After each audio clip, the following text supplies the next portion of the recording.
Right, we're doing things fast. In, Sorry. out, bing, bang, boom. Sorry. All right, Sorry. favorite chapters, go. Yeah. Take it down a notch there, sir. Hey, Ren. Katie, so glad you can make it. I know Katie said she was gonna make it. Was gonna make this one, and I'm very excited because it's been a while. Well, we've been streaming a lot later, so, Yeah, it's late there in the UK. it is. We have been streaming late into the night times. Oh, That's why Sunday we're going to do an earlier stream. yes, Sunday we will be streaming earlier. Yes, Melanie, I'm glad you could make it too. I'm very excited. This is gonna be a good conversation for sure. Maybe. You might find my choices somewhat annoying, I think. In some cases. Maybe. I don't know. We'll see. I You can move that monitor like out of the way so it can come back more. there. That's probably a lot better, huh? Much better. Like I started going through and I'm like looking through the chapters and I'm coming up with all these criteria in my mind, like how the chapter helps build the plot, plays into the theme and everything. And I got to the point where I was just like, I don't know the books well enough. I just went to each book and was like, what chapter is the first thing that pops into my head? Like what scene? So that's how I chose my favorite chapters. It's just like, what was the most memorable and stuck with me? I kept it simple. I wasn't going to overthink it. This is just purely subjective. What's your favorite chapter? Some of my choices are Because I think also when you go through, like, if you're going to choose a best chapter, I think there are multiple best chapters. I mean, we can yeah. talk about some of the best chapters. Well, this isn't a best chapter stream. This is a favorite chapter stream. Totally different. Oh, I made the title the best chapters. Oh, well, You need to tell me these things ahead of time. oh, Our favorites are the best. End of that's true. story. That's true. I thought this was more of like a subjective thing. I mean, it kind of is. Either way. I went with my favorites. I mean, that's kind of what I did too. I was like, well, what chapters stuck the best with me? How about discussing the favorites from each book? Can you edit the title later? Yeah, I can edit the title later. I don't think it's that big of a deal. No, it is not. Anyway, um, If anyone joins the stream and felt misguided, I sincerely apologize. my Are we just hopping into it? You gonna? Katie said she read it as favorite chapters anyway. Like that's how she interpreted it. Okay. Was like best as in the best because they're my favorite because blah blah blah. We can let a few more people pop in first. Um, I think some of my favorite chapters are going to be very predictable. Okay. So I think to start it off, we should just say what our favorite chapter is in the entire series. Okay. And then we can go through each book. Like overall, Overall favorite chapter in the entire series. Yeah. Okay, All right. we can do that. Do you want me You to go first? Yeah, go ahead. The Forest again. I knew it. I knew it. Deathly Hallows, The Forest again. Absolute all-time favorite chapter. Why? It's just so heart-wrenching and beautiful, and it's like here, I'll try to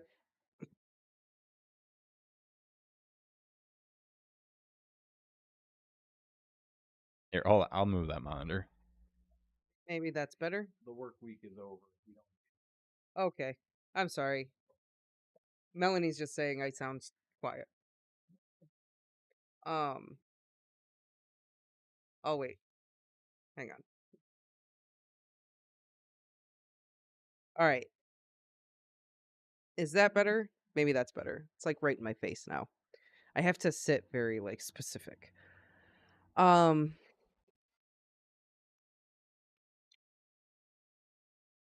It's it's such a heartbreakingly beautiful chapter. The writing is just like bar none, top notch. And in some ways it's like the entire crux of the series. The meaning of everything is summed up in that moment. Um there's some very like just beautiful um just beautiful moments. It's the pinnacle of the story to me in every way. It Yeah, Katie, yeah, everything in the series has built up to that moment. Everything Harry has gone through has led to this moment in time, this decision, this choice, and how he processes it all is just every time it gets me. Like I can't I could do an entire stream on just that chapter. You'll have to. I mean, I you're might doing have one on to. the caves, so I know. I know. One chapter at a time. just gonna go through the whole series and break it down. Why not? Do an entire literary compendium on every chapter of the series. I can see that because you're very much into like the mechanics of writing, and that chapter definitely showed all the mechanics. Like it was the end of the hero's journey. Everything comes together really. Yeah, it's the climax of the journey for Harry. There's some very like Heartbreak, revelation, sacrifice, um, and there's some very kind of um deeply spiritual things going on that are just beautiful. It just is. Whew. It's just a powerhouse weighing in heavy on every you right way. now. It is. Even thinking about it, I'm like, oh, I cry every time I read it. Flight of the Prince. Flight of the Prince is a pretty good chapter. I love Flight of the Prince. Um, when you go back and read knowing Snape was a double agent, it's very emotional because Harry saw like a rage in Snape. The thing I like about the Flight of the Prince chapter that's so compelling to me is the moment when he's chasing after Snape and he calls him a coward and Snape screams, "Don't you ever call me a coward." When you go back and you reread that, the oh, yeah, what Snape is feeling in that moment, and then to have Harry chasing him and calling him a coward, like, oh my god. Oh Like, my yeah, god. that would piss me off a little bit too. After everything I went He's through, literally just murdered Dumbledore. He's about to go deep, deep, deep undercover. He's been walking a tightrope for this entire thing. Like, don't you dare call me a coward. Like, you could call Snape a lot of things, but do not call him a coward. Like, I get the rage and the anguish and the upheaval of everything he must be feeling at the moment. Oh, it's tough. and the Prince's Tale, yeah, Deathly Hallows has a lot of those iconic chapters. Oh yeah. The Prince's Tale is so good. It's like top 5 in the Deathly Hallows itself. I Like if I was really just doing top 5 Deathly Hallows chapters, way up there. When I first read that, I just felt vindicated for all my years of saying that Snape was not the I bad was gonna guy. that would be my And I cried. that would be one of my guesses as to your Wow. favorite chapter would be the Prince's Tale. Close It's not my second favorite. favorite. Yeah, it's not my favorite in Hallows, but I think I know what Katie's favorite other favorite in Deathly Hallows is. Yeah, the Battle of Hogwarts. Fred's death just hits. Yeah, it's tough. Fred's death is hard. That chapter does have like everything. The Battle of Yeah, Hogwarts. It's so intense. Snape, I wonder what you'd call your father who always had his friends with him. And then Harry tries his own spell on him as James did in the past, and Snape completely wrecks him for it. Yeah, I feel like it you was like really enjoyed that PTSD moment. for me. Yeah, I loved it. I loved that moment. I felt like this is just Snape. reliving his past. Just when he's like, "You try my own spells on me, Potter. Don't you effing dare." It's like PTSD. Dare you? Killing Fred was not necessary, but in a way it was. Rowling was trying to show that war does not discriminate. Because Colin Creevey didn't need to be murdered either, and yet he was. And Lavender Brown. And Lupin and Tonks. I think I mean their death had a little bit more weight than It everyone did. else's It though. has a Like little it bit more kind meaning. of had a little bit more meaning because then you have Teddy who is orphaned and Harry like It's sees the himself. cycle Yeah. repeating. It's the cycle So repeating. that one I would argue was somewhat necessary. Um, I think Katie's other favorite in Deathly Hallows has got to be King's Cross. Yeah. Wait. Yeah. Okay. Sorry. I lumped that in the forest again. Like there are some chapters that kind of meld together for me Right, where I because they're like a direct yeah. continuation of what happened. Yeah. Yeah. Like actually my favorite chapter Yeah, tell us what's your favorite chapter in Deathly Hallows? in 'Cause- Deathly Hallows. Yeah. Oh, we're doing Death. I thought we were just No, doing favorite. overall. Oh yeah, what's your all-time favorite chapter? Um, Probably it's close. I Felix Felicis, that one stands out. It's just it always stood out to me. It's just so fun. But honestly, probably Batilda's Secret. That's your favorite all time? Yeah, It's it a was it's a wild chapter. it was a chapter that was just so shocking and it was just out of left field. Like nothing in the books prepares you for that. It just went from this magical mystery, and sure, there's a serial killer, but you don't ever see any gore or anything like that. And then it just jumps to pure horror movie in Yeah, an instant. it just segued directly into horror, and it just went there deeply. And it was one of those moments that when we were reading it, I did not expect it at all. I had no inclination about what was going to happen. It was just, I thought it was very well written. It Yeah, was a you weren't nice ready for little that. break in the story. So yeah, I think that. So Ryan says Princess Tale is unmatched. Nothing beats that. King's Cross is amazing. Batilda's Secret. Yeah, that is the other thing. Voldemort's memory of what happened on Halloween 1981. Oh yeah. That is intense. It's so good. Oh, actually, another one that's up there for me is The House of Gaunt. Like as an all-timer. Yeah. Yeah, that flashback is so good. That flashback is so good. I love from Voldemort's perspective the night of their murder. It's one of my favorite moments. I wouldn't say it's like it's because it's not a chapter, but it is one of my favorite moments in the series. And yeah, like King's Cross is the moment everything is revealed. Yeah, you get all the answers. And you get those moments with Dumbledore where Harry finally comes to terms with Dumbledore about everything. And it's so good. Yeah, like everything is revealed. There are no more secrets at that point.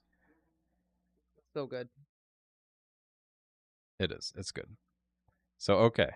So yeah, those are our both of our favorite chapters of all time. Since both of our favorite chapters of all time, happened in Deathly Hallows, I know, why don't right? we just work our way backwards? Work our way backwards. Because we already did Deathly Hallows.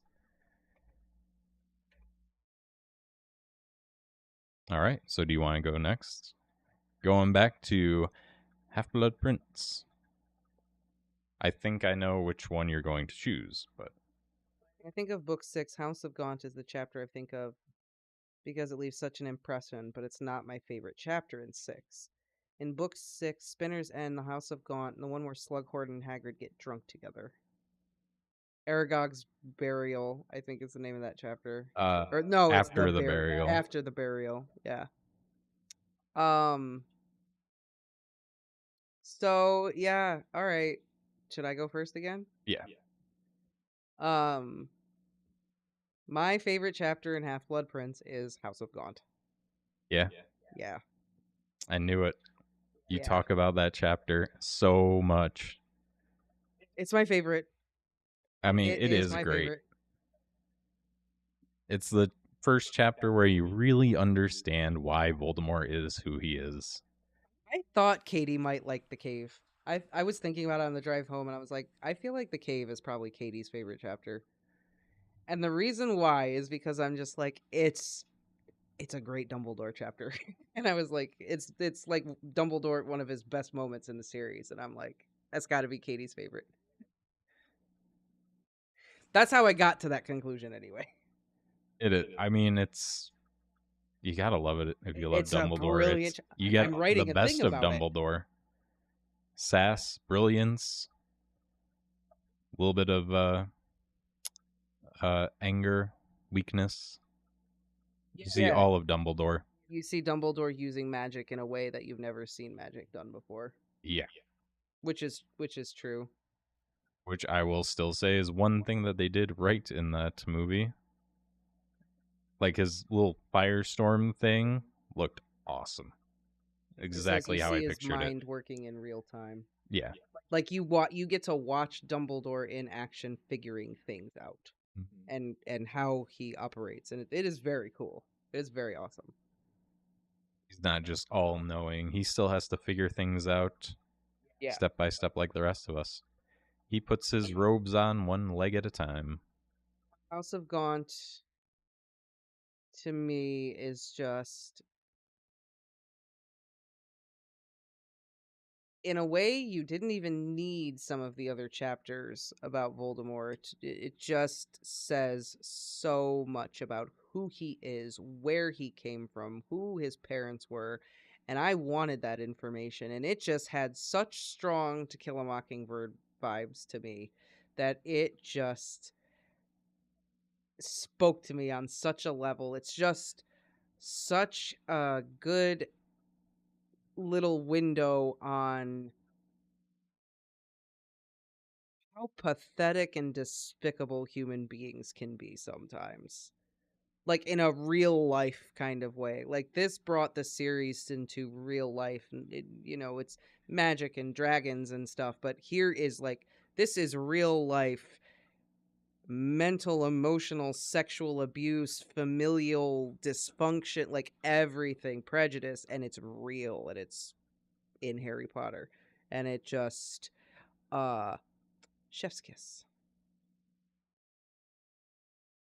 You, you really enjoy the psychological issues of the people in Harry Potter, don't you? I do, I like it. I'm really surprised you didn't end up being like a psychologist or something. Thought about it for a little while.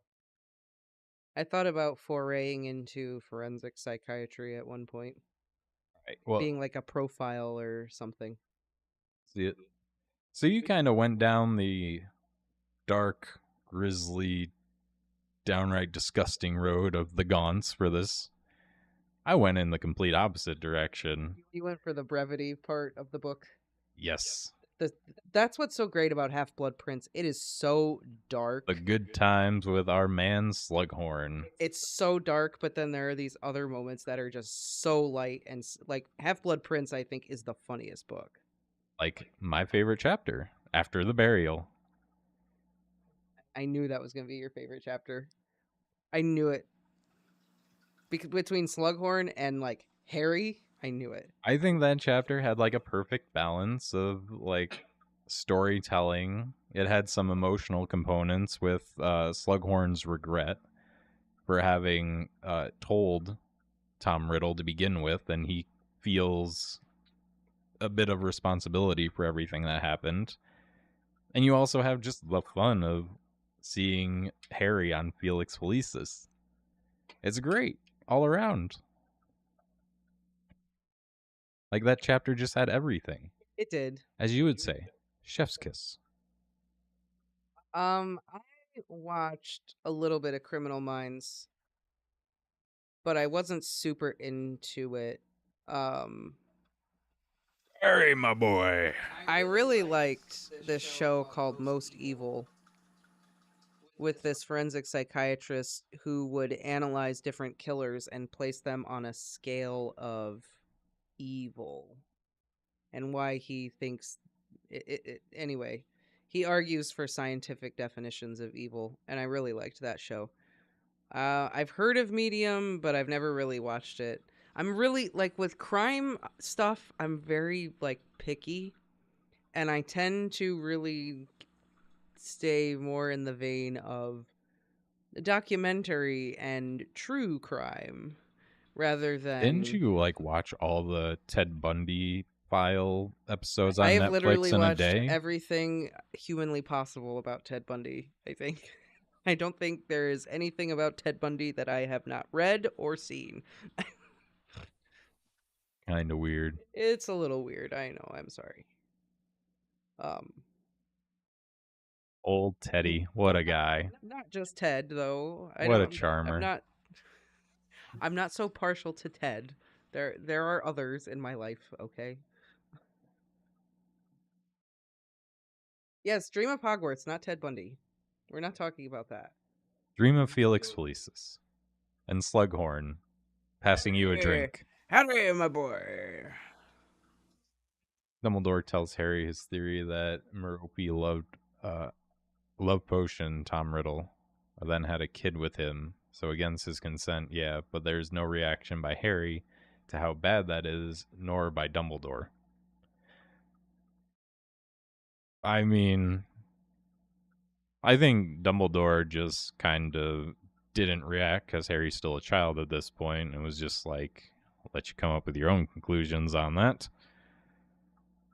And I can't really remember what Harry was going through at that point, but I'm guessing he had his own stuff to deal with.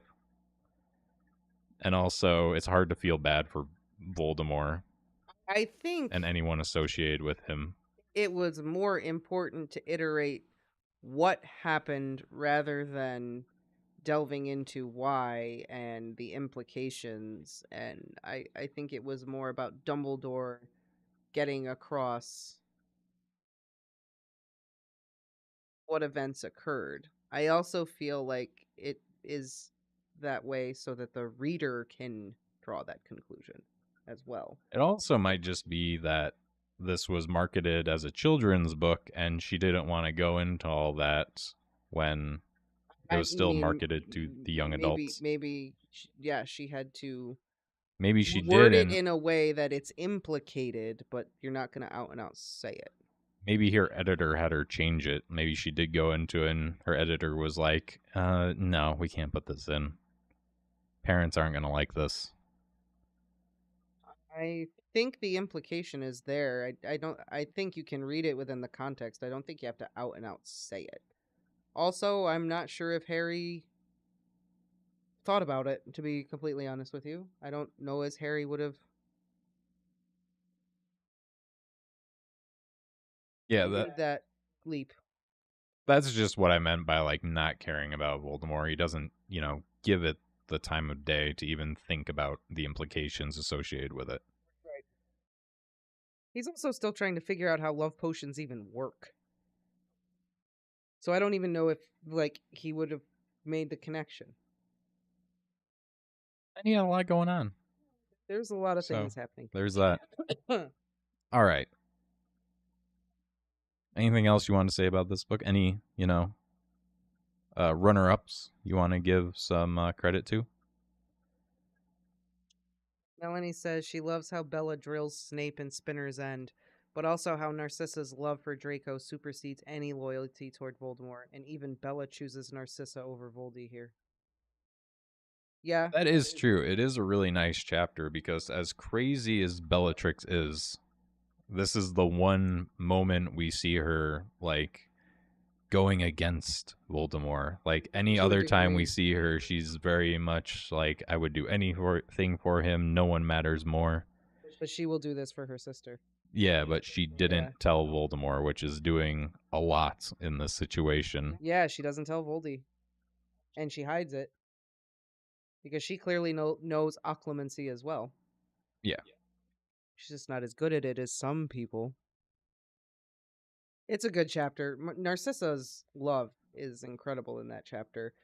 Snape is also very just good in that chapter. How he just snakes around Bellatrix the entire time is so good. Um, and I will agree with Katie. I really like the other minister chapter as well. It's so good. Yeah. The other minister chapter is really great. It just didn't make the list. I don't think it held any like significance. It was just kind of like a feel good chapter. It was just It's just a fun. fun ride. It's a great way to recap everything, and it's a great opening to a book. Is one of the best recap chapters, if not the best recap chapter. Yeah, exactly. Because I feel like the first chapter of Deathly Hallows isn't really a recap chapter.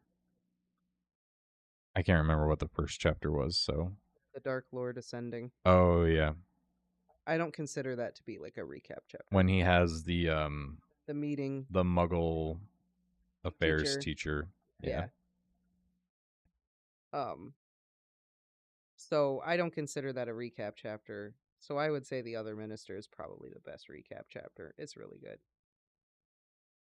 The Order of the Phoenix. Order of the Phoenix. What is everyone's favorite chapter in Order of the Phoenix? Why don't you go first this time? I went first last time. All right. So I found it hard to choose because I thought they were part of the same chapter at first. Oh, okay. Katie is like the Lost Prophecy is her favorite. Lost Prophecy. I liked The Only One He Ever Feared is probably my favorite, but honorable mention to Beyond the Veil. Okay. I forgot they were separate chapters. I thought The Only One He Ever Feared That's and that fair. like were the same chapter, and it was just the end. Dumbledore fights Voldemort, but apparently I was wrong. That's fair because it's like just a nonstop series of events. It's hard to like remember Yeah, where the break in the chapter is. exactly.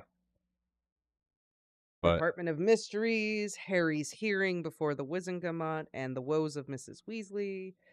The only one he ever feared and Courier's advice are also close favorites. the only one he ever feared was just so great. Get to see Dumbledore and Voldemort square off. An epic It's fight. like watching Godzilla and King Kong fight. And just Dumbledore with the flex, with just the, you shouldn't have come here tonight, Tom. Like calling him Tom, just like, oh,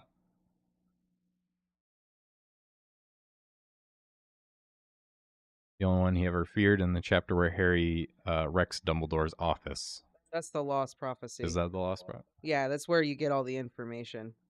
And Dumbledore apologizes for being wrong. Also, yes, Melanie. Any chapter where Umbridge and McGonagall like go at it is gold. It's fantastic. Chef's kiss. So, can anyone guess what my favorite chapter is? Does anyone want to guess what my favorite chapter is before I tell you all? Yeah, I would think it would probably either be Beyond the Veil or maybe the Lost Prophecy. One of those two. But this was hard. I couldn't remember a lot of the chapters. I actually had to look up the chapters in this one. It was very So, funny. Katie guessed it right. Snape's worst memory is my favorite chapter.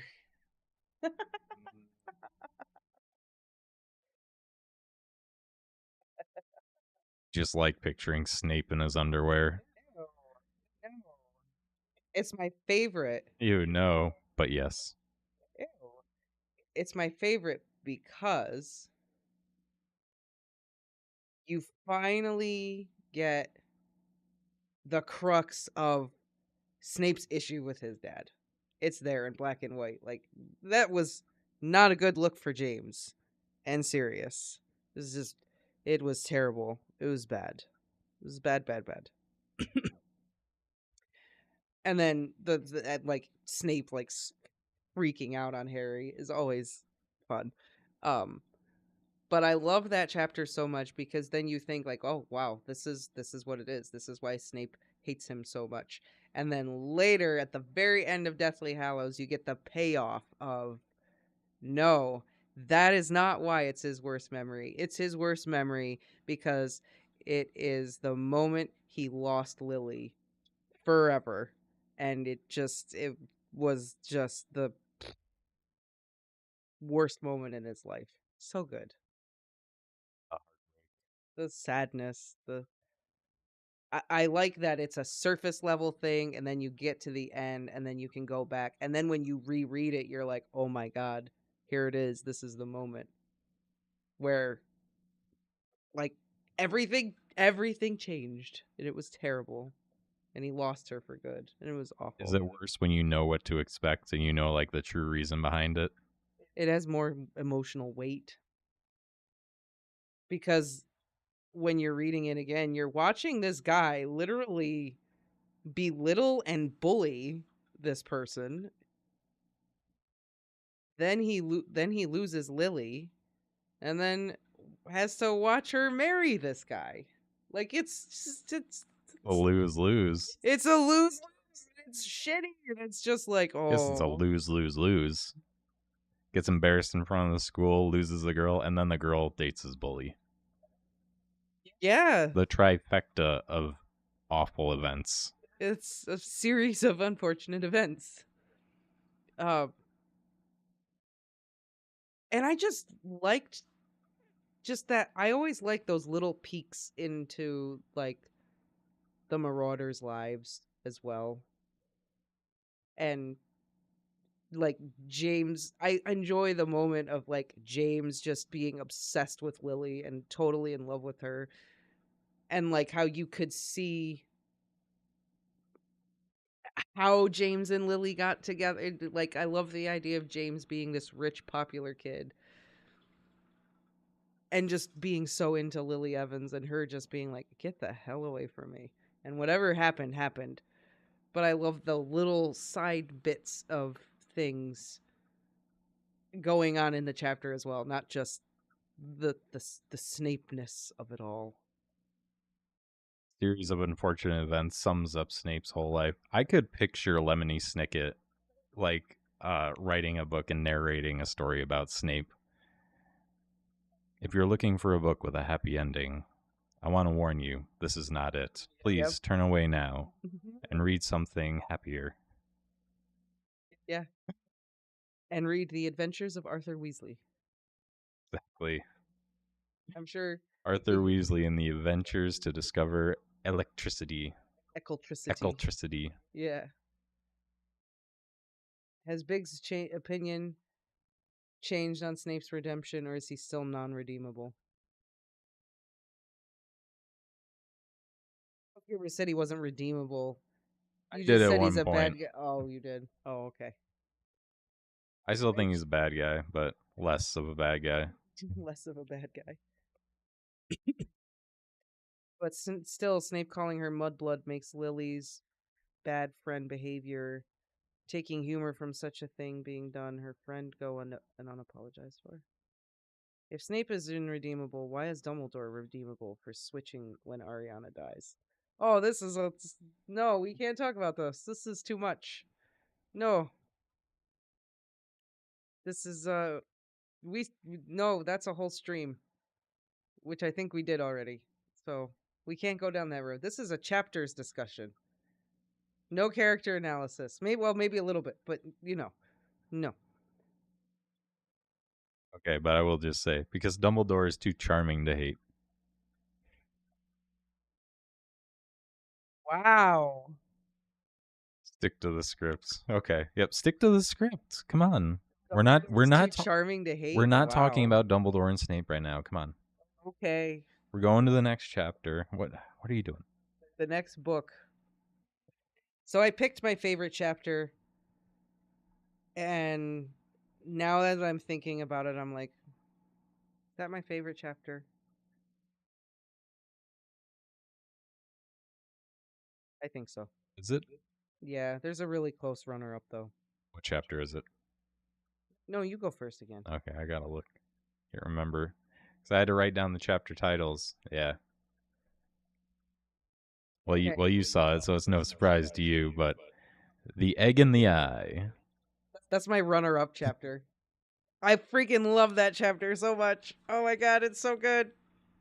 Go ahead. That's It's your favorite though. You go ahead. You talk about it. other than whatever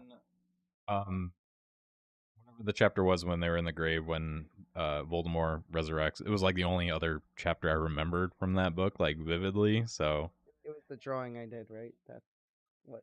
no, even before that, I'm like just kidding. it was just great. Like It's such a funny moment. It's so good. it is like first you have like the whole Myrtle thing, and then you have Snape and Moody, or Barty And Crouch Jr. Filch. and Filch. And Harry's right there, but he's stuck in the stairs, but you can't see him, and he's like And the more stuck. you think about it, the funnier it gets. Yeah. And Snape knows he's right there, like a foot away. And he's trying to. He's like right there. He's right there, and he can.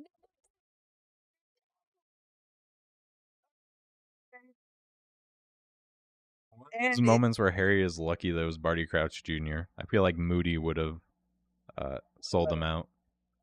also, it is the moment where mystery is revealed, but it's not like first time read. You're like, what? But it's there. Rowling just plops it right in there. I know. And when you go and you reread it, you're just like, what? Why didn't I think of that? Why didn't I notice? Right.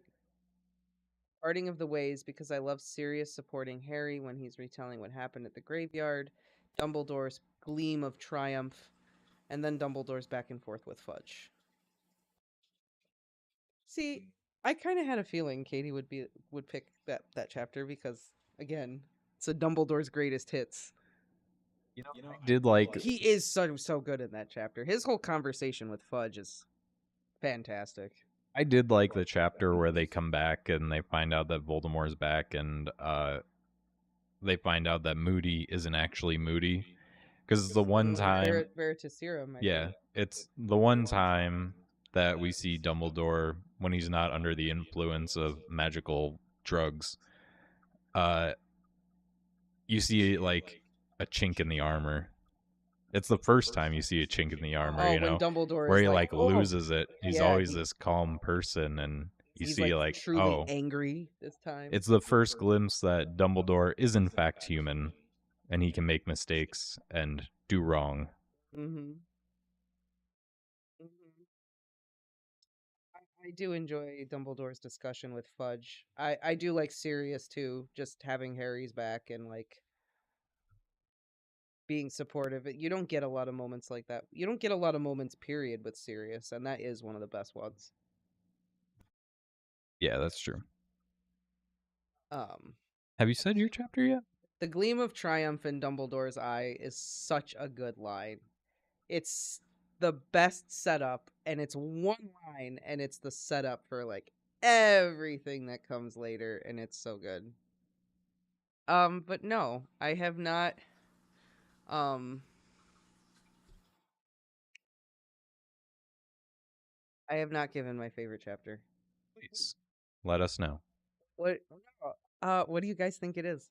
Katie's been like getting them, so I want to know if she's got it. I feel like you and Katie have already talked about this. No, So we did not discuss what our favorites were, but I want to see if she can guess this one, I got to think. or if anyone else can guess this The one. graveyard when Voldemort comes back. There's like 2 chapters. The one where he does his monologue, like when he's actually back speaking to the Death Eaters. Yep. Isn't it called the Death Eaters? Yeah, the Death Yeah, Eaters. okay. That's my favorite. That's my I favorite. knew it. How'd you know? I talk about that monologue a lot. If it wasn't for the monologue, it might be one of my favorite chapters.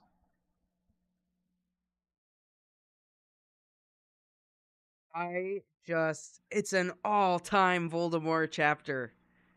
It's just so good. He tells you everything, like just everything. What it's been like to be Voldemort for the last 13 years and like how he treats his inferiors and just it's just Voldemort front and center for pages and pages, and it's so good. You know, if you did Harry Potter Enter the Multiverse, there would probably be a universe where Tom Riddle is Lockhart. I mean, if it's a multiverse, there, of course, yeah, that would be a thing. I could just see it. Or if like there was a universe where Voldemort wins, I feel like afterwards he would release his autobiography and go on book tours and release a bunch of books about his I feel adventures. like that's kind of like what Cursed Child is. It's like a fucking multiverse thing. It's so dumb. I'm just saying. I It's think not good. Lockhart and Voldemort have a lot in common. They do. Yeah, Except Voldemort has not been able to talk to anyone for 13 years. The man has he a had lot to say. that's not true. He had Quirrell. I, I, I mean, he did have Quirrell, but I feel like Quirrell was probably not a lot of good conversation. Are you kidding?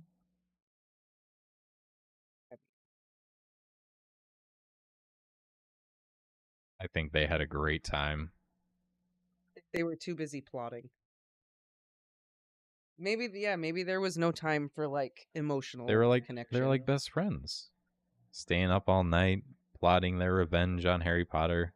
I love the Harry Potter musical Quirrell Voldemort relationship. It is probably one of the best things I've ever witnessed. It was pretty great. He had Nagini too, right? But it, you know, he didn't have Nagini like the entire time. Like He came into the baby Voldemort. Yeah, that there's some theories about that. we know it's true. We know it's Wait, true. which one? That The Wormtail impregnated the Nagini Bertha, or Bertha Jorkins? no, the Bertha Jorkins theory, Oh, not Nagini. Um, yeah, I mean, it's a pretty just surface level reason why it's my favorite because it's just a hardcore, awesome, fantastic Voldemort moment, and he just word vomits so much, and it just says so much about his character. that's the exact reason why it ruined the chapter for me. um, When the bad guy does that in monologues and doesn't just lets the good guy get away, it completely takes me out of the moment in the story. I liked it Because because I then liked all of the. there's no tension. The plot armor has been placed on our hero, and nothing's gonna happen to him. I mean, he was traumatized. Something did happen to him, Yeah, but and the blood magic thing happened. 'tis but a flesh wound. Um, but the egg in the eye is a close second. It's a very close second. Are you kidding me? That chapter is It's great. that is a great chapter. It is a very close second. Yeah, he's being, and that's what I think. Voldemort is just so arrogant. He's so cocky. He thinks there's no way Harry's getting out of this, so he can just blah blah blah blah blah. I know, but as the reader, it just ruins it for me because at that point, I'm like, oh, there, he's no longer in danger. There's no tension here. He's going to get out somehow. I mean, that's why I like Game of Thrones or A Song of Ice and Fire, was because they didn't do that. Like anyone could die at any point, so there was always tension in every moment, every action moment. I don't like the idea that VNP kidnapped and impregnated Bertha, but I like the idea that Bertha was already pregnant and they killed her and stole her baby. It could work too. That, yeah, I feel like either or is good. The egg in the eye, the madness of Mr. Crouch, and flesh, blood, and bone. The madness of Mr. Crouch is a wild chapter. Just stumbling through the woods, So, like, like he absolutely just nuts. spent a week at Burning Man. Yeah, absolutely insane. Is a great chapter. Flesh, blood, and bone is really good because that's where the tension is the highest. Yeah, it is. Like Cedric is murdered. Harry is the bone, and then Voldemort was back. It just the chapter ends with whatever, Voldemort had returned right? or The whatever. tension is there. How is he going to get out of this? And then Voldemort starts his monologue, and you're like, oh, this is how he's going to get out of it. I like the monologue. I feel like it's really. I know you do. This is just personal preference on my I part, just but like it. I like listening to what Voldemort has to say. It's very interesting. I feel like I'm creeping inside of his brain when he's fine. But have doing him all of do it it. when, like, do a monologue to his Death Eaters when he doesn't have his arch nemesis there ready to be killed. Right, whatever. Even though he's just that arrogant and it fits his character to do it. I'm just spouting my opinion here. Um, okay. Anyway, This is actually going to be a really hard one now. Prisoner of Azkaban. because you really like this book. I do. There's actually a lot of chapters I like in this book. So why don't you go first? Okay.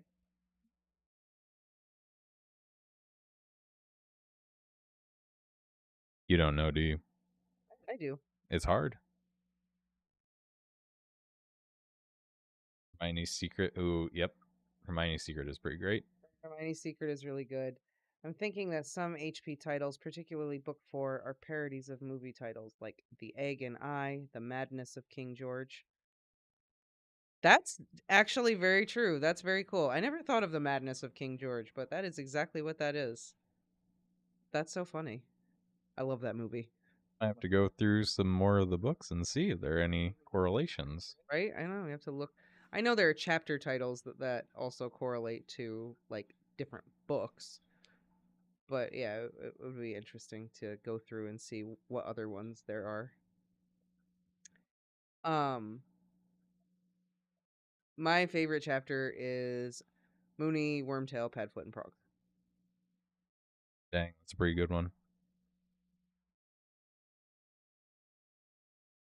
Second favorite when Snape loses his shit later. That's a good one. Uh, I might as well reveal mine because Katie guessed it. Hermione's Secret was mine. Yeah, Yeah, of when course Snape it loses his was. shit. Of course it was. Even Listen, for all the time travel issues that I won't get into right now, it was still and a then great chapter. it's like Snape losing his shit, and then Dumbledore literally saying, "You'll have to excuse him. He has suffered a massive disappointment, but he'll be fine." Pinnacle of Dumbledore sarcasm. The like pinnacle of Snape and Dumbledore's relationship. I just want to know how their conversation went down, like after, because Dumbledore pulled Snape into his office after at some point to have a conversation. What? What? What did Snape do after he left? Yeah, it's a great moment. It's one of my it's so good. Um Feel like he just said F you to Dumbledore, stormed off, and said, I'm done. Not doing it. Slammed the door behind him. Dumbledore just went about his business. He'll feel better in the morning. You'll feel better about it in the morning. Um I like Moony, Wormtail, Padfoot, and Prongs because it's the big reveal. It's one of the chapters where I just love the big reveal, how all the pieces just fit together so well. And it's like Sirius's big introduction. And I remember reading it for the first time being like, "Oh my god, this dude Sirius Black is like my favorite character." And it was like that chapter that solidified it for me because Sirius is like sassy and sarcastic and angry and just I was just like, this dude's awesome. Love this guy. And I was like, I knew there was something going on here, and just how it all is revealed in on itself that Sirius actually didn't betray his parents and all of that. Really liked it. It was pretty great. Someone else said in a chapter I really liked, The Servant of Lord Voldemort. Yeah, Dylan. That was a great chapter, too. A good one too. Um All is revealed finally. Snape's grudge is a great one because you get the Marauders just like picking on him on the map. And like it's another Snape moment where he's just like, "What is this? Where'd you get this? I know there's something going on here." And then Lupin is like, "Oh, I'll take that. Thank you. Don't worry about it." Prisoner of Azkaban had to be Snape's worst experience working at Hogwarts.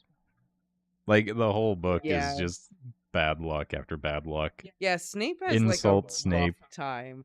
Insults. He has to make the potion for Lupin. He gets cold cocked in the Shrieking Shack. Um, and then the thing happens with Sirius escaping. Snape did not have a good time. Year 3 was tough. Definitely the worst year for him. Um, I remember Hermione's secret really standing out and loving the time travel. I it's a mean, good one. it is. It's a good one. It is a good chapter. I love how all those pieces fit together too. It's another chapter where things are revealed and things click into place. And that's part of why that book is so good because you have a one layer of things clicking into place and then you have another layer with the time travel and it's really really brilliantly um written. It is put together really well. I hope the show goes more into detail than the movies. Oh yeah, they will. I really hope they do. I also If really they're enjoy. doing a book a season, they should have plenty of time to put every little detail in.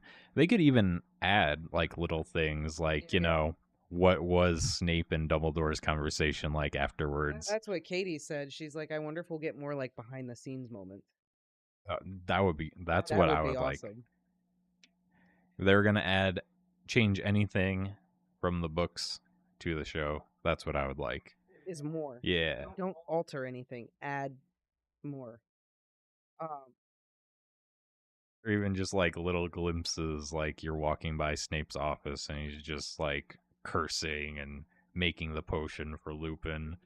Pissed off Fucking about. Lupin, it's a werewolf. What'd you say, Professor? Nothing. Mm, I also love the discussion at the end with Dumbledore and Harry, where Dumbledore tells him Prongs rode again last night because your father is within you. All that like conversation.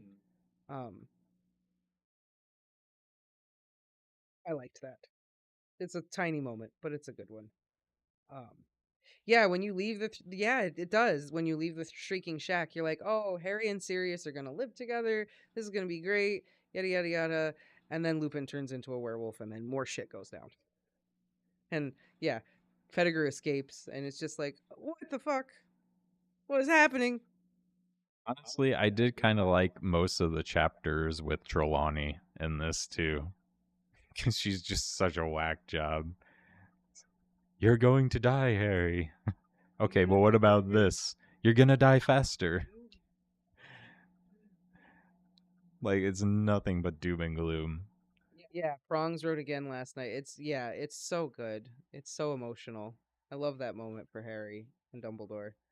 But I just love all the Marauders reveals. They were just my favorites. I loved all that stuff. This book is just my favorite because there's so many chapters. Like the whole story is just Yeah, so great all the way through. every chapter is just super solid. Even blowing up Aunt Marge, Oh, that did happen in this one, yeah. stellar, fantastic. Oh man, you know what? There is a chapter we missed that we didn't talk about, and it's Bill and Fleur's wedding, where we get to meet Xenophilius. Not in this book. And Auntie Auntie Muriel. Muriel. That was Yeah, a pretty great chapter. that's a That was a great fun chapter. chapter. It's fun. Just honorable mention there. Yeah, it's an honorable mention for sure. Oh my god, yes, McGonagall and Trelawney at Christmas dinner. And then Dumbledore pulls the hat. He like opens a cracker and it's the like Snape hat. Neville's grandma's hat and he wears it. Oh my god, Dumbledore. Oh, it's just all so good. And it's so funny that it's Dumbledore because when you reread it, you're just like Snape and Dumbledore are on this thing, and Dumbledore's like, "Ooh, I'm gonna put this on. What do you think, Severus? Do you like it?" And Snape has just got to be Forgot like, about that too. There's another perfect example of how it was awful for Snape the entire year. the Bogart thing. Oh my god, this is like, let's take a massive dump on Snape for the entire book. That's why I like the book so much. I mean, it is like the Marauders book Yeah, it is. So why not just pick on their worst enemy the all book? entire time. Oh my god, yeah. The more I think about it, I'm like, Snape just gets dunked on so much the whole time. It's pretty bad. And Dumbledore, meanwhile, is just living his best life with the entire thing. He's having a great time. Like, can you imagine? I hired a new Defense Against the Dark Arts teacher. Really? Yeah, it's this guy. You remember that werewolf that almost killed you? That guy. That guy. The book is so good. Book is so Nothing good. better for defending against the dark arts than a werewolf. No one messes with a werewolf. Oh my god. And then the chapter where Snape teaches them about werewolves. I know. And when you go back to it, he's just trying to tell them like werewolves, kids. Wink, wink. He's trying so hard to tell them, and he gets it. But he's trying so hard. Snape does get the last laugh. He does get Lupin fired. Yeah, he does. I wonder how Dumbledore felt about that one. Because, like, Snape just at the end was Dumbledore knew it was coming. He knows the position was cursed. I but feel like that's the it's the fact least. that Snape just couldn't take it anymore, and he was just like, "I fuck it, I just bleh." Like, and then Dumbledore has to deal with that. I mean, he knew Lupin would probably be gone, but right, yeah, Dumbledore is just trolling Snape the entire time. This is all he's doing Maybe through the that's whole how book. like the conversation went down afterwards. Snape was just pissed off and stormed out, and Dumbledore was like, "No, Severus, you can't go." It's like, fine, but I'm telling them about Lupin. Tell Dumbledore everyone. was just like, that seems fair. Lupin, got something to tell you. That seems fair. Gotta. Dumbledore has to make tough choices sometimes. Um, uh, Three is not a good time for Snape. Remus was pretty irresponsible. He had a week to drink the Wolfsbane potion. It's his fault for leaving it until the last day, missing the last few gulps due to events. Did he have a week? Or did Snape just make it for him? Snape was bringing it to him. Yeah, that's right. That's why Yeah, Snape Snape sees the was map. bringing it to him, and he sees the map. Yeah. So he didn't have a week. He brought it to him, and Lupin wasn't there. And then So if anything, Snape is irresponsible for leaving it to the last minute like that. Yeah, we're gonna flip nighttime this. yet. It was Yeah, it was. It was getting dark. um, he took it every day except for the final day. Yeah, he ran out before Snape. Yeah. Yeah. So there we go. That's why. Yeah, Lupin resigned. He doesn't quit. He doesn't get fired. He resigned. He resigns, but Snape tells everyone he had no choice but to resign. Yeah, he literally had to resign because Snape told him. Dumbledore just let him resign because he had to fire him. He was gonna have to. Yeah. I mean, he could have been trying to sabotage and could have told Dumbledore, "I brewed it. He didn't take it. That's not on me." Maybe waiting till the very last minute. Shack for a while. I don't think it was super last minute. They were at the shack for a hot minute. Yeah, but Snape goes in, sees the map, and runs right out. So he must have showed up like very last minute. Like it would have taken him like 5 minutes to get down there. I know, but I'm saying like then he gets like cold cocked, but then they're there for a while chit chatting. Do you know what I mean? That's what I'm saying. Like Oh yeah, true. that's what I'm saying. Like I don't think it's that Snape got there super late. I think that Lupin left, Snape left, but then Then they got like caught up just talking. yeah, and then time just passed, and before you knew it, oh, it was nighttime. Fair enough. That yeah, I wasn't. I'm sorry, maybe I wasn't like explaining that really well. That was what I meant though. No, you're good. But um, Chamber of Secrets. yeah, Chamber of Secrets. What's everyone's favorite chapter from Chamber of Secrets? You want to go first on this one, or you want me to go first? I agree. I think it's understandable that he forgot about it. Lupin saw Pettigrew on the map and just like freaked out and just took off. I think that's exactly what happened. I don't think he was being irresponsible. I think he was just like, what the hell is that? I must find out. I think he was thinking, I need to find out. And what's the worst thing that's going to happen? I'm going to turn into a werewolf and attack Peter Pettigrew. Right? Doesn't seem like a bad trade off to me. Um, Hades is the very secret diary. Which one was that? Was that when Harry like gets sucked into the diary? Yeah. Okay, that Yeah, was I a think really so. good chapter. Chapter, one of my favorites. Also, I think it's the one where honorable mention to the Madame Puttyfoot's chapter and the extreme awkwardness. Yeah, yeah. definitely not one of my favorites, but definitely one of those that sticks with you. That's the first book. I don't want the first book. Where'd the second book? I don't know, did you lose it? Do you need me to go? No, I got it. Okay.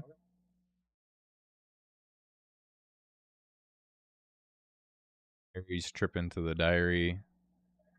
Yeah, I mean, it's like kind of Harry's first experience with a pensieve. It's not a pensieve. I know, but it's basically the same thing. Yeah, like that kind of magic. Yeah. Yeah. It's like a portable pensieve. Like, Yeah, what's that type of magic? it is. It's the Valentine's chapter and the chapter where he goes into the diary. So yours is the Valentine's chapter? No, I was confirming for Melanie Oh. that like they are the same chapter. Okay. Um,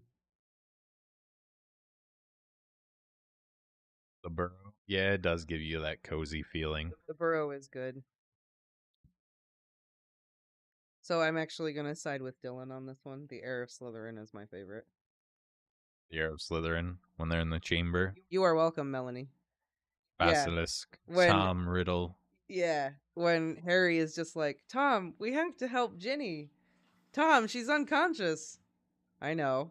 Tom, you're my friend. Help me. And Tom Riddle is just like, nope. And Harry's just like, wait, why? Friend is a little extreme. I was thinking more of mortal enemy.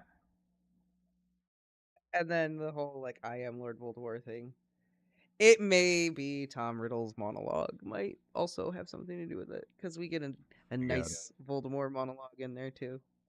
The first Philosopher's Stone is going to be the man with two faces, isn't it? Because we get a Voldemort monologue, kind of. We'll have to wait and see what my favorite is in Philosopher's Stone. One book at a time. Actually, I'll guess that because I'm pretty sure I know what yours is in Philosopher's Stone. Let the people guess too. I will. So, go ahead. Were you going to say more about your chapter? It's just awesome. It's just the whole realization that Harry comes to where he's like, "Oh my God, you're Voldemort! Oh my God, poor Hagrid! Oh my God, Basilisk! Oh my God!" And then the fight, and the basilisk, and the fox, and the sword, and the everything. It is pretty. It's one of the most action-packed chapters, that's for sure. Fox, like it's also like the first time you get to see Fox be badass. Yeah. which I like. Truly And let like him spread his wings. No pun intended. um like Okay, there was a pun intended. it's a great Fox chapter. Love the love the basilisk. Oh, I'm sorry. Love the basilisk. Love Tom Riddle and like his whole thing. Like tell me how Harry Potter defeated the most powerful sorcerer in the world. All that. Love all that. It's good stuff. Oh, the dueling club is another great one. Oh my god. Heck yes. Snape and Lockhart together. Ah, iconic duo. I mean, honestly, pretty much any chapter with Lockhart was a pretty great chapter. That's true. Lockhart is one of my favorite characters. Love that dude. He's fantastic. He's basically Slughorn, but less likable. He's Slughorn with like a massive ego. Yeah. Like like Slughorn just enjoys the finer things in life and cultivates personalities. Lockhart is the personality. Lockhart cultivates personalities. He just erases those people's personalities once he cultivates it. Yeah.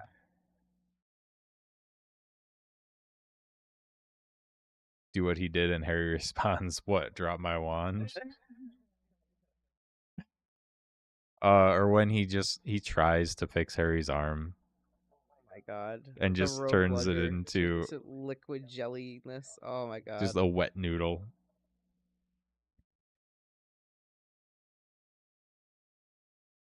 Oh, great character, so great. And I don't know if you've heard, but he can do joined writing. I've heard that. What a Yeah, brilliant the guy! the Snape Lockhart moment is one of my favorites. The dueling club is great. Um All right, no one said my favorite yet. At least I didn't see it. So, okay, oh go well, ahead. Brandon B also said the writing on the wall. We didn't talk about that one. That one was pretty great. That was a good The writing chapter. on the wall was it the Death Day party? Which one No, was? there's a chapter called The Writing on the Oh, it Wall. was. Okay,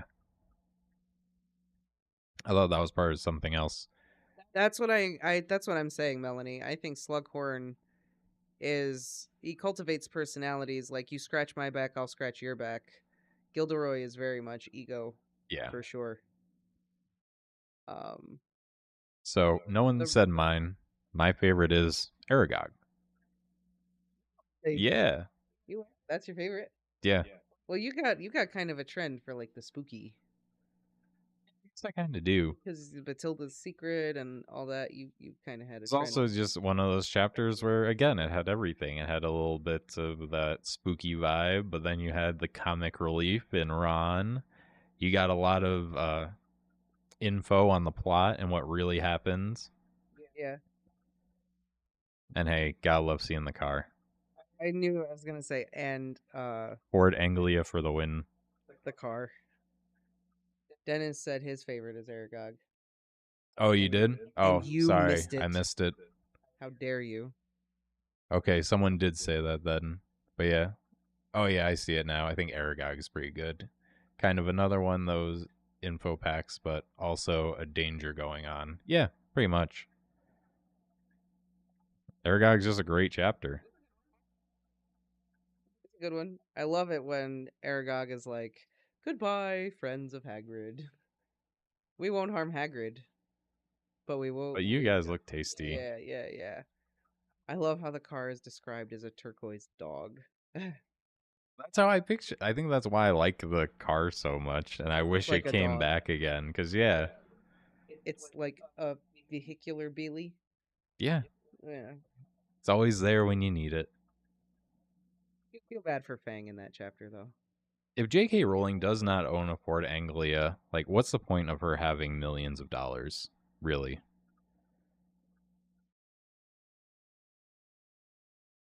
Doesn't now.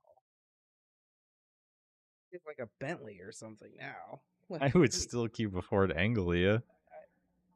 I don't know.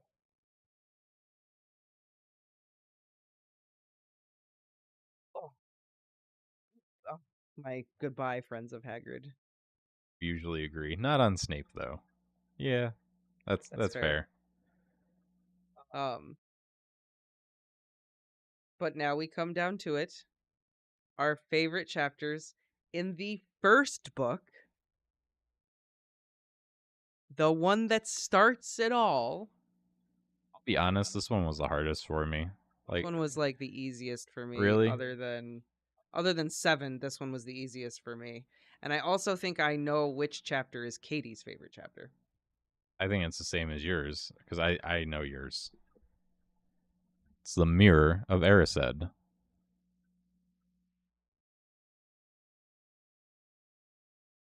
That's actually really cool. She says she thinks Rowling hung out with a boy who had one when she was a teenager, and Oh, he had red hair. oh, does she have a Maybe he was crush the on it? inspiration for Ron. Well, she very much is Hermione. I wonder if he goes around like telling his kids and his friends, I'm Ron, Ron Weasley was based on me. right? I knew her when I was a kid. She had a Right? crush on me. Oh, Oh, you messed that one up, buddy. big time. Could be living in a castle right now. Don't put your eggs in the wrong basket there, love, as they say on Love Island. Um, Katie's favorite chapter is the Mirror of Erised, hands down. Okay, I think And that's that's yours too. nope, No? Oh, okay. nope. It's Then the man with it's two faces. the Mirror of Erised is my runner-up second favorite chapter for book 1. Okay, I knew it was up there because you've talked about that chapter a lot. Like a lot, a lot. I've talked about that chapter a lot. What's my favorite chapter from book 1? If it's not that one, then what could it be? Said the man with two faces. Nope. No? Nope. What else happens? What happens with Snape? Is it a Snape chapter? I feel like if it's not something with Voldemort, it has to be with Snape. I'm waiting to see if Was it? anyone can guess. Is it potions class? Is that what it's called when they first go to potions class and he asks The them about the chapter Bezoar? the chapter is called The Potions Master. Okay. Is that it? Oh, I think Dylan's favorite through the chapter is Dylan's favorite, I think. Or he's guessing that might be mine. Her friend's name is Sean. He's the dedication in book 2. Oh, that's cool. That's pretty awesome. So Dennis is okay. Dylan's favorite is Through the Trapdoor. Dennis's favorite is The Boy Who Lived. Marco's favorite is Diagon Alley. That is, that kind of flies under the radar. That's a good choice because Diagon Alley it's like your first introduction to like The wizarding world, the really. wizarding immersion, Yeah, Harry's thrown like headlong in there. And it's like the reader's first introduction to this world and the like immersion into it. Before you get to Hogwarts and all that. Yeah. Yeah. That was Or Sean P. F. Harris, getaway driver and foul weather friend. Sean P. Harris, aka Ron Weasley. Right? Diagon Alley is top 3. Ooh, the Norbert chapter is pretty good too. The Norbert chapter. None of those are my favorite. Little baby Norbert. Little baby Norbert. I know, so cute. Tiny baby dragon. Also, well, go ahead. Say yours. The Potions Master is my favorite chapter. Knew it. I knew it. It was something with Voldemort or Snape. And that was the only other chapter I could think of that revolved around Snape. I don't remember if there were any other ones. Listen. Because that was your first introduction into the, I don't know, romantic side of the wizarding world, I guess. Yo, the one. Oh. When I read that chapter for the first time, like my mind was blown. I was like, This is the greatest character I have ever seen in my life. Greasy hair. This is the man of my dreams. Real, real, I don't know what that says about me. very smart, but real. Like, I remember just thinking, like, there is so much to this dude. I must know more. Because, wow, he is really mean. Like, really mean to Harry. Like, right off the bat. So mean. But then he just is like, with the information. I was like, this dude, who is this dude? And then it builds because Harry is just like, this guy, he's such a dick. Like, he's got to be stealing the stone. And I'm reading the book and I'm like, nah, nah, nah, nah. It's not Snape. It's not Snape. He didn't do it. And then we're reading the book. I think you were a little biased. Well, this is how I read the book. This is how I read the book. And when Harry sees like the cut on his leg, he's like, he must have been trying to get past Fluffy. And I'm reading it and I'm going, yeah. Yeah, he did see the cut. I thought he just saw him limping. He was trying to he get did see the cut. Quidditch through the ages back or whatever. He sees him limping, or he sees the cut in the movie. He sees him limping in the book. Anyway, and then he's like, "Oh, he's trying to steal the stone." And I'm reading the book for the first time going, "No, Harry, he's trying to protect the stone. You're wrong. Your impressions are not correct." And I was vindicated in the first book, and ever since the first book, I was like, y'all are wrong. There's more going on here. You don't know. He's not the bad guy you think he is. There's some shit happening here, and we just don't know it yet. And I lived that life for years while these books were coming out. I'm just saying. And then finally, The Prince's Tale comes out, and I'm like, see, I told y'all.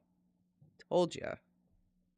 I waited a long time for that vindication. I'm just saying. You were that person that went to school the next day and just screamed in all your friends' faces, "I told you!"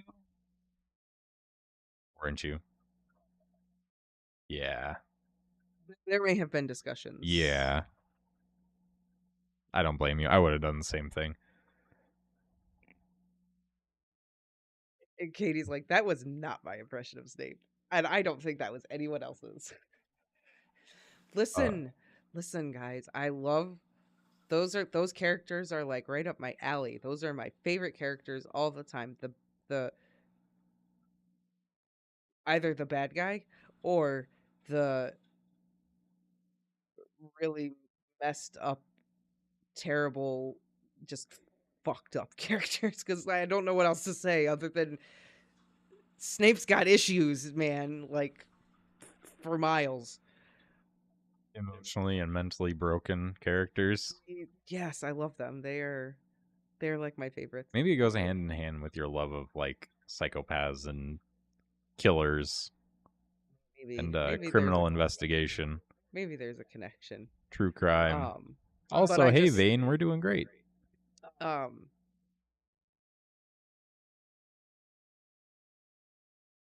and if you look at like the flower language that Snape uses to talk to Harry, you could read it as a coded message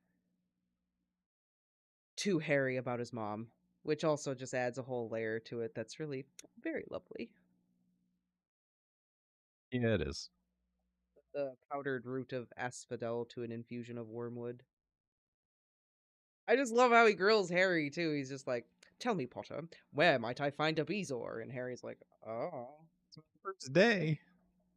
And then his whole speech about potions, just, "I can teach you how to bottle fame, brew glory, even put a stopper to death." Just like, all right, yeah, let's do it. Like, I don't know, it just everything. I remember reading that going, wow. And I don't think there was another character in the series that had as much of an impact on me upon like first introduction. Like, Snape just came out of the book and like punched me in the face. He makes a pretty big impression. Those two, he's like up there.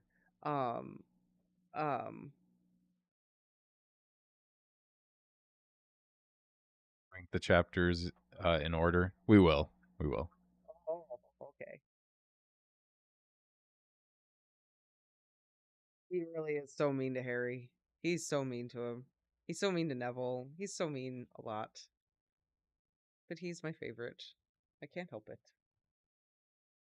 I'm not excusing his behavior. And I love that, I'm we just hear about Neville melting all these cauldrons and everything. Then we hear that dude. little thing from Percy that it might not be Neville's fault. Yeah.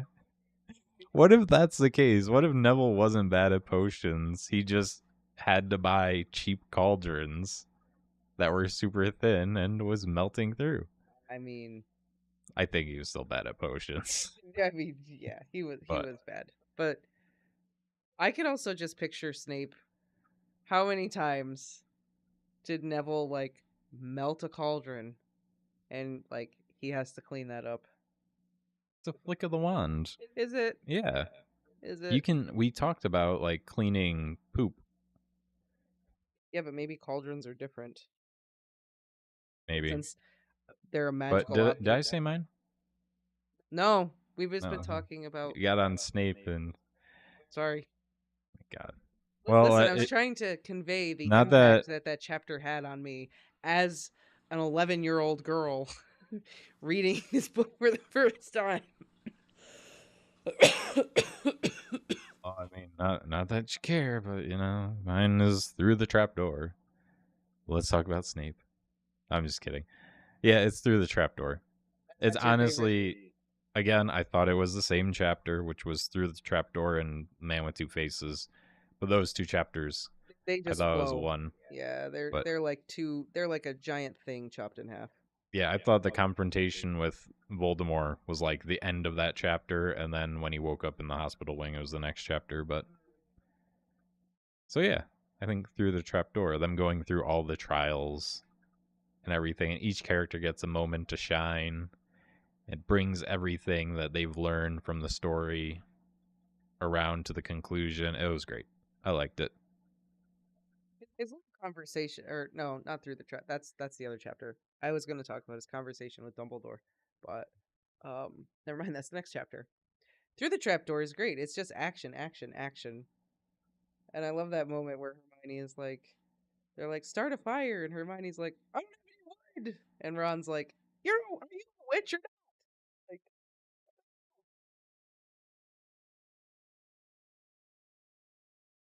I mean, I was just being silly about Neville. Like, yeah, if Snape wasn't his teacher, he might have been a little better at it. That's probably true. He never would have discovered his love for plants and that sort of magic. So I think it all worked out. Um, yeah, that line is really good. There is only power in those too weak to seek it. It's a good one. It also resonates later with Lord Voldemort's request. I mean, I feel like Voldemort kind of conveys that. Um, it, with like power in those too weak to seek it when he talks about his kind of magic versus Dumbledore's. He's the only one brave enough to do that kind of magic. Yeah, well, he can't do the big gong magic that Dumbledore can. So also, I said gong with a G. I just realized how that might sound. Gotta clarify. Yes. Vane's all-time favorite chapter is the cave. It's a I good mean, the one. cave is pretty great. It's a good one. I think that might be one of your favorites too. It is up there. It's one of my favorites. It's a good one. Okay. So we want to go through real quick and just summarize what our favorite chapters were. Sure. So go ahead. The So forest again. well, let's Ha- start. Let's start at Philosopher's Stone. oh, So it's just in okay. order. Okay. The Potions Master, the Heir of Slytherin, Moony, Wormtail, Padfoot, and Prongs, the Death Eaters, Snape's Worst Memory, the House of Gaunt, the Forest again. Mine was see, I wrote them down. Uh, so mine was Through the Trapdoor, Aragog, Hermione's Secret, The Egg in the Eye, uh, The Only One He Ever Feared, After the Burial, and Bathilda's Secret. So that, Those are our favorite chapters in each book. and I think they're some of the best. I think you thought about it a little bit more than me. Like I said in the beginning, like when I thought about it, I was just like, what chapters stuck with me? I mean, some of those were just very personal choices on my part. Like, Yeah, does it have Snape? No. Does it have Voldemort? No. Not my favorite chapter. Just kidding. um, but like the Mirror of Erised in Philosopher's Stone is such a good chapter. Really surprised you didn't choose that. You talk about it so much. It's I know, but it's not my favorite. It didn't have as much personal impact on me. Fair enough. I guess you've never had a really comfy pair of socks. I mean, I just rereading that chapter knowing what Dumbledore sees in the mirror is pretty heartbreaking. And just that moment where Harry sees his family and the longing and just I just it's heartbreaking. I just thought of something. Do you think Dumbledore is part house elf?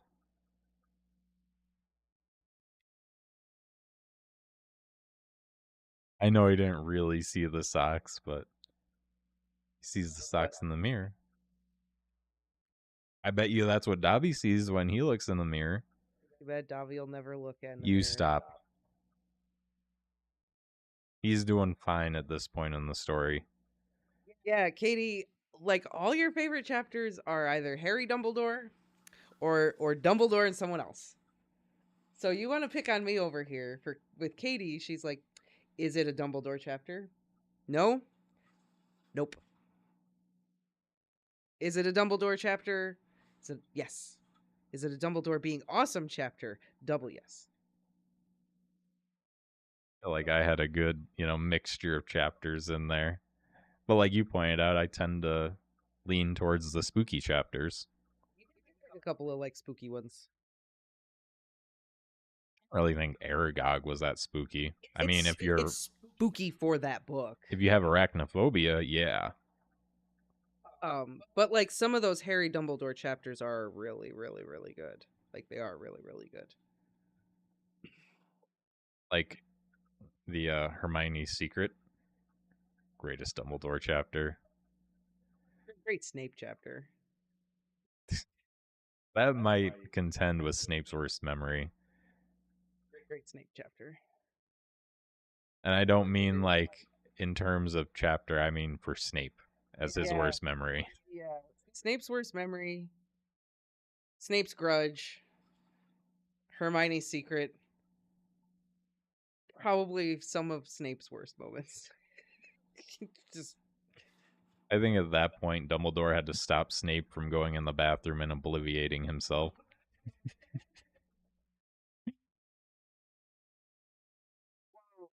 yeah, Katie, that's actually true because my favorite chapter of all time does not have Snape in it. Doesn't really have Voldemort in it too until the very end.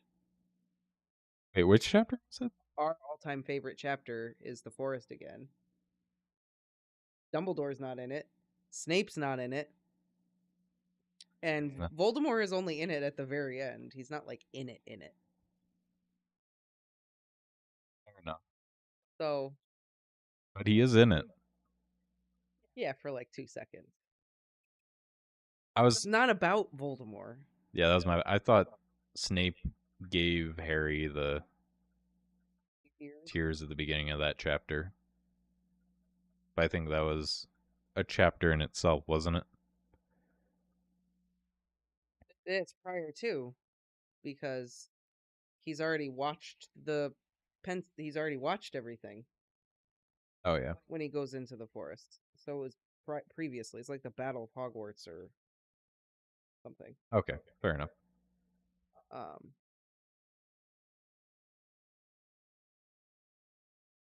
so I think that is actually kind of interesting. Katie and I picked picked very like character centric chapters, but our favorite is actually just a Harry by himself chapter. Kind of. Yeah, When you have the for the most part. when you have the stone, are you ever really by yourself? I guess not. Book 3, Voldy doesn't show up at all, though he's talked about. That's true. Is that the only book where he doesn't show up? Yeah, Yeah, he's not in book 3 at all. Yeah, he's just discussed. it's the only book he doesn't show up in. Well, and 6. Like in the present day, he doesn't show up. He's in like through flashbacks and stuff. But he's not like he doesn't show up in Still he's there. still in it. It's still very much like That still Voldemort's counts book. for me. I'm kind of mulling it over in my head. I would still count that.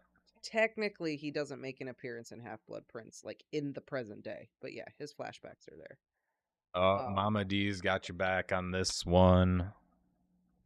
You see, all Voldemort monologues are elite. Yeah, they are. He's only in Memories in 6. Yeah, he's only a memory in book 2 as well. Like he's not physically in book 2. It's his Horcrux.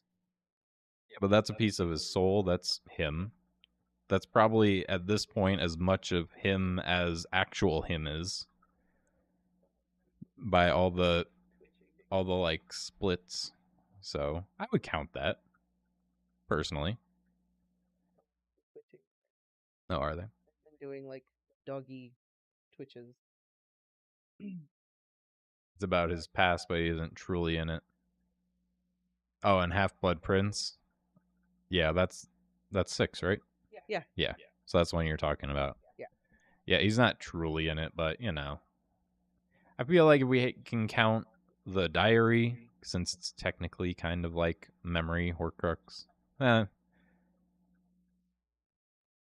feel like we're spending too much time on this. He's not in it.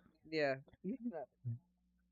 It's my first time watching you on live on your channel. Last year I read Harry Potter with your videos and I just saw you were live. Ah, well, Welcome. glad you could make it. Thank you for watching us. Oh,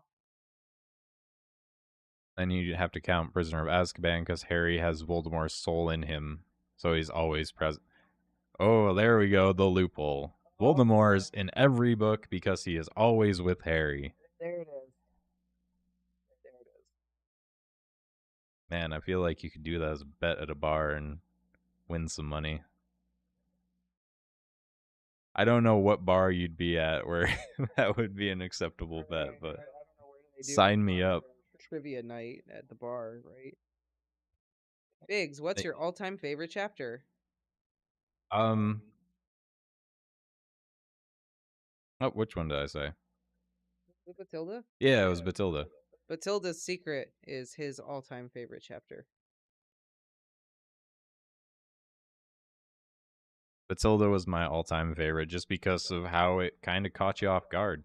It did for me. Like, I felt like I predicted a lot of stuff that happened in the books when we first read it, but that just was like total out of left field.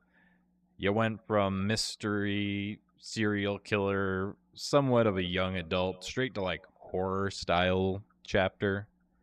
You know, here's a snake just erupting out of this lady's rotting corpse. Like, if that doesn't stick with you, I don't know what will. Very much a rolling flex, I think, where she's like, I can write horror. See? Look at this. And going back to like what I said, why I didn't like the monologues, because as soon as the bad guy starts monologuing, it's kind of like it takes the tension away. That chapter had tension. Like it catches you off guard, and you're like, Chapter was "Oh, creepy everything's right out of happening." the gate. Yeah, everything's You happening knew- so fast. Like You knew something was not right. The moment they walked into her house, you're just like, ooh. builds up the tension. You don't know how they're gonna get out of it. Biggs, as Lexi read you the books, you were very good at guessing what was coming up, including Fluffy Kittens. Fluffykins? Wait, who was Fluffykins?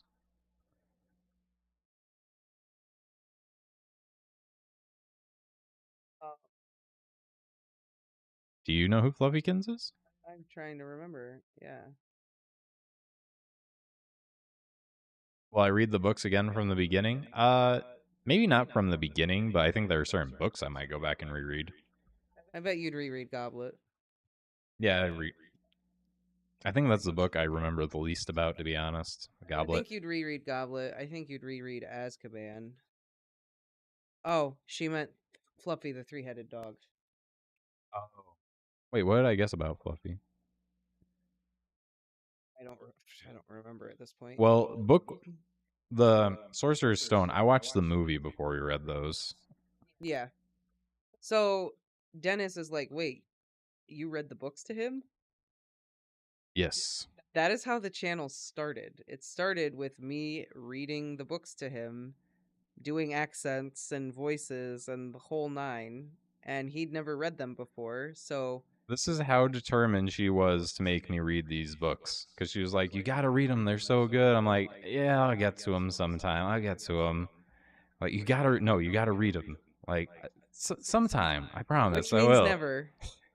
So she was like, look, I will read these to you. You need to hear this story. I Yep. was just like, okay, fine. And then we were like, let's put it on YouTube.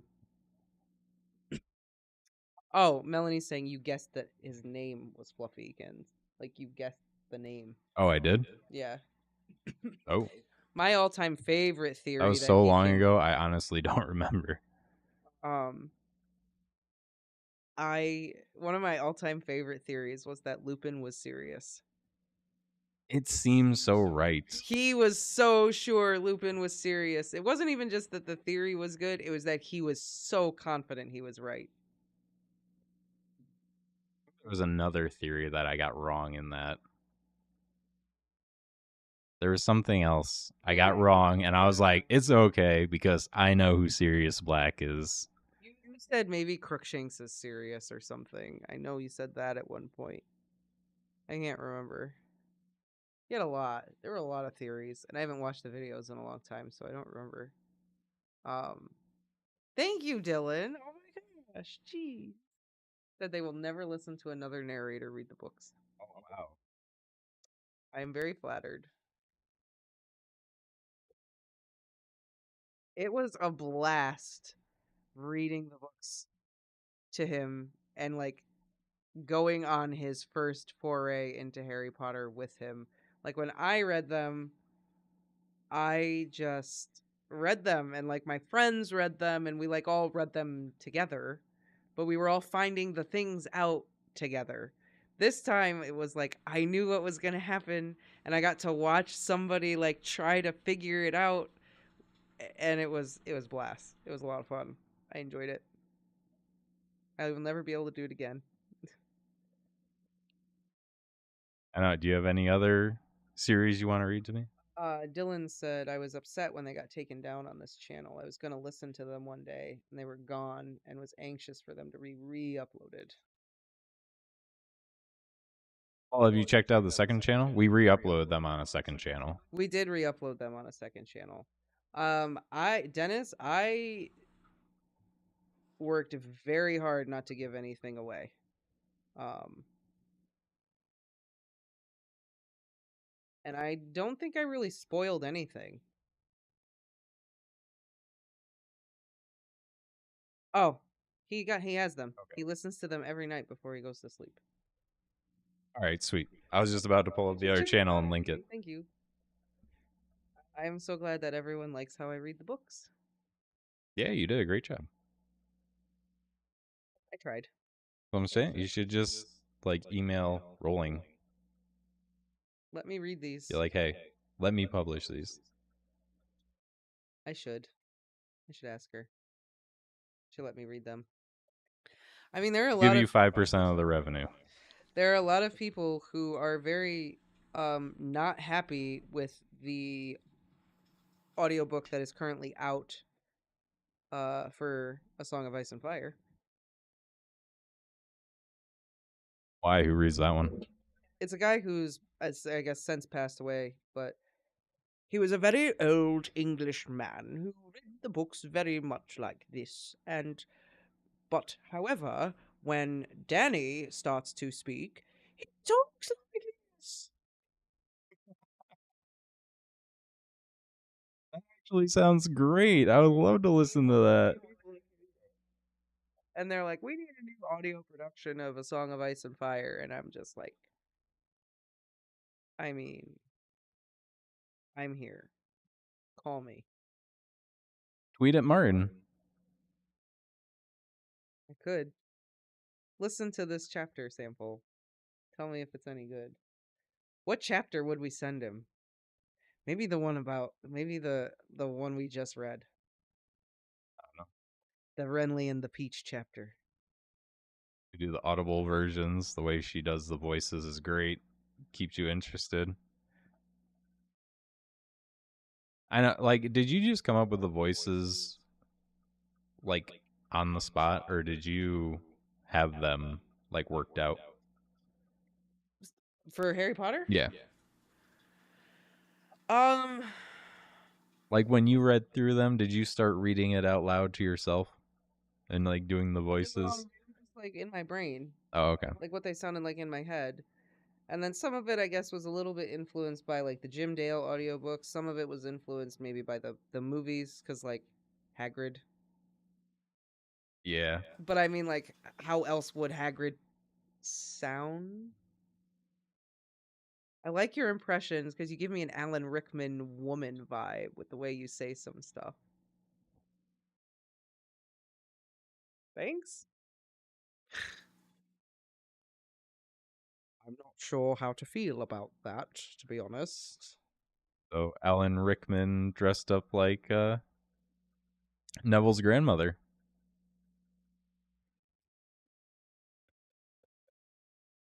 Oh, man. You should do that for a Halloween costume. Snape. Snape, but dressed Bogart. up. Yeah. Snape Bogart. That would be great.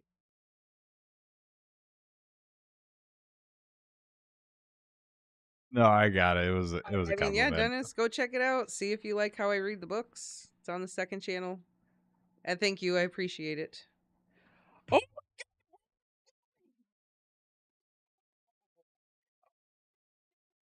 She escaping.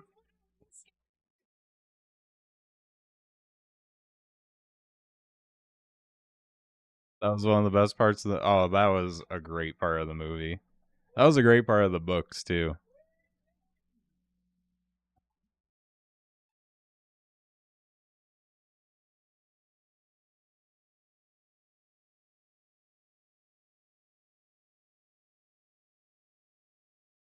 Whom do you use the voice of the actors in the movies? I think you definitely did a few people use the voices of the actors in the movies, right?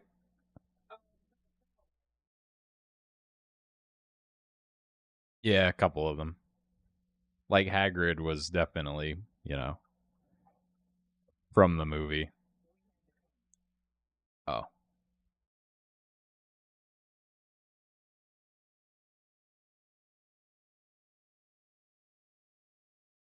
Snape as Neville's grandmother would be a good Halloween costume. That's what I'm saying. It would be awesome.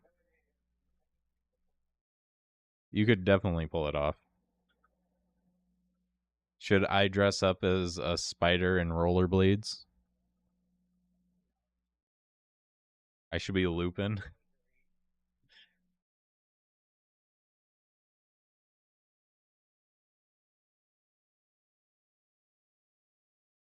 Bane says yes. All right. I'm going to be a spider.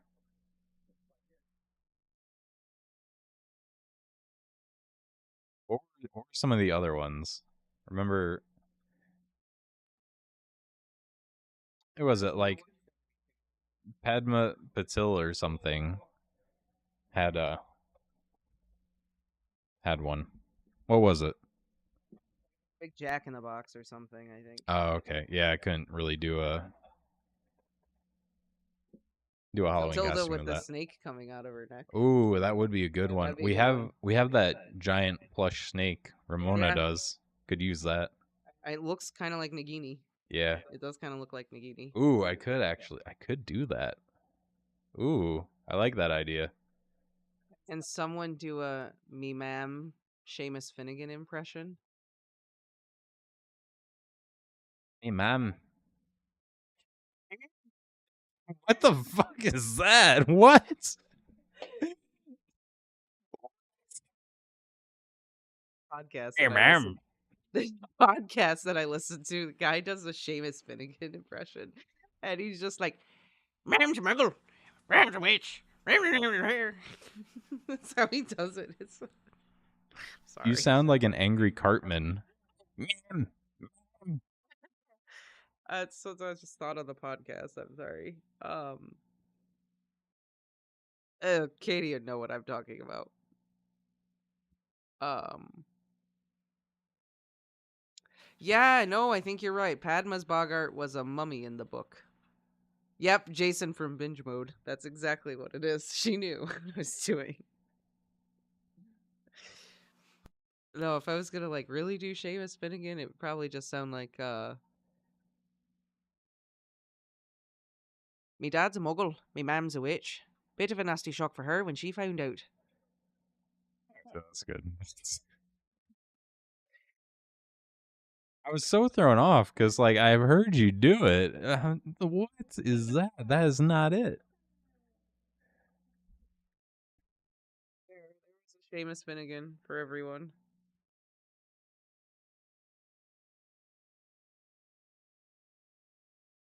Oh, man. Sorry, I was laughing so hard.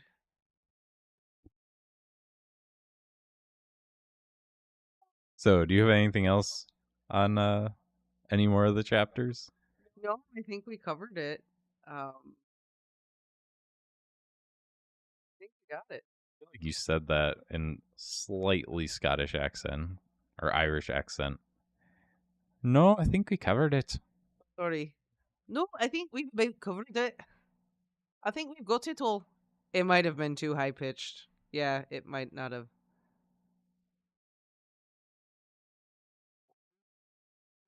Chinese fireball. Ouch. The movie. Ooh.